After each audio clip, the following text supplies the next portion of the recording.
Hey, what's going on, guys? The Horror Man back with more rare movies not on DVD or Blu-ray.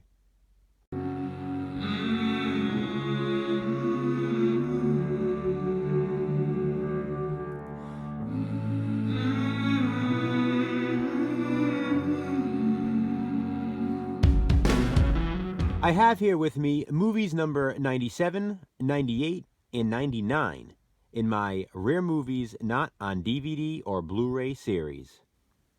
First up is the 1980 version of The Legend of Sleepy Hollow. This version was a TV movie adaptation starring Jeff Goldblum as Ichabod Crane, Meg Foster as Katrina Van Tassel, and Dick Butkus as Brom Bones. And now, let's all just take a second to appreciate how fun it is to say, Dick Butkus. I don't think I need to explain the synopsis of The Legend of Sleepy Hollow. It's Washington Irving's classic tale, and this version is a pretty faithful adaptation. Despite the superb cast and the fact that this film is so much fun to watch around Halloween time, this version of The Legend of Sleepy Hollow has never received an official US DVD or Blu-ray release. And this VHS tape right here, while not all that expensive online, is still pretty highly sought after by horror fans. Next up, I have another VHS tape here. It's the 1989 slasher film, Phantom of the Mall, Eric's Revenge. Phantom of the Mall, Eric's Revenge plays out like this. A greedy corporation wants to build a mall, but a guy named Eric owns a huge house on the exact land where they'd like to build it. And since he is unwilling to sell, the company gets someone to burn down his house, with Eric still inside. Despite being badly burned, Eric survives, but no one knows. A year later, Eric's girlfriend and her friends have all gotten jobs at that very same mall, and Eric has returned for his revenge. It's a slasher film in a mall. Gotta love that. Fun fact, Eric's full name in this movie is Eric Matthews.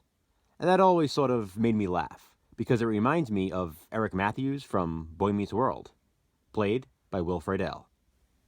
And though Will Friedle doesn't star in Phantom of the Mall, Eric's Revenge, Pauly Shore does.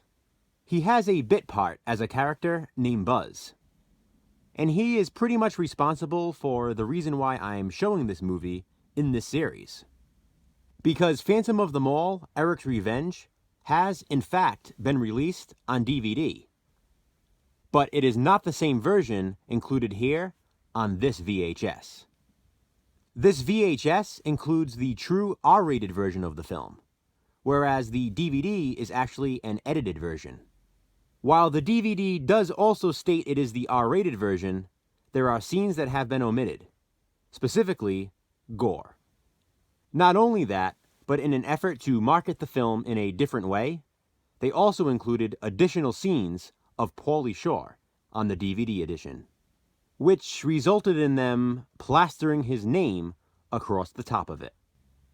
It's also worth mentioning that that DVD is out of print and very expensive. Regardless, it did not include the true R-rated version of the film as included here on this tape, because this version has never received an official US DVD or Blu-ray release. And the last one I'll be showing in this video is the 1982 horror film Next of Kin, not to be confused with the Patrick Swayze film of the same title. For this film, I think it's actually best to simply read the synopsis from the back. It says, Linda Stevens was sent away from the family estate as a child, for reasons she cannot remember. 20 years later, her mother dies and Linda inherits the shadowy old mansion, now a retirement home. Immediately, the walls close in on her. Linda is plagued by garish nightmares, haunting memories, and stealthy, watchful eyes. Her sanity badly shaken, Linda turns to her mother's diaries for answers, where she finds a deathly mirror of events. Something evil is in this house, and it wants Linda dead. This stylish suspense thriller will shock you as Linda discovers the blood-soaked secrets of Montclair. Sounds pretty interesting, right? Well, it is. To simplify it even further, As Linda reads her mother's diaries, the same events mentioned in them begin happening to her. I always enjoyed the fact that this one takes place in a retirement home. You don't see too many horror films with that setting, with the exception of Bubba Hotep and Cocoon, if you consider that to be a horror film. This one is a real slow burner, but man is it good.